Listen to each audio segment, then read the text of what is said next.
Hello বন্ধুরা, আজকে আমার রান্না করে দেখাবো মুগ ডাল দিয়ে লতি রান্না রেসিপি। তো প্রথমেই আমি লতিটা কেটে সুন্দর করে ধুয়ে নিয়েছি। এদিকে কড়াইয়ের মধ্যে তেল দিয়ে দেবো, তারপরে পাঁচফোড়ন আর শুকনো লঙ্কা দিয়ে একটু নেড়ে চেড়ে দেবো। তার মুগ ডালটা হালকা একটু ভেজে নিচ্ছি।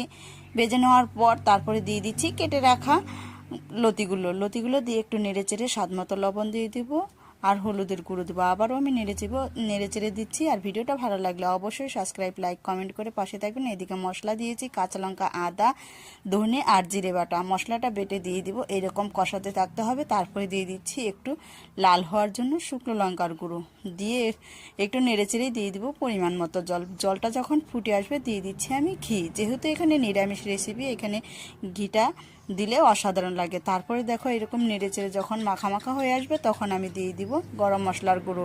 গরম মশলার গুঁড়োটা দিয়ে একটু নেড়ে চেড়ে আমি নামিয়ে ফেলবো। তাহলে বাড়িতে একবার হলেও ট্রাই করে দেখবেন, অসাধারণ লাগে এরকম নিরামিষ রেসিপিও।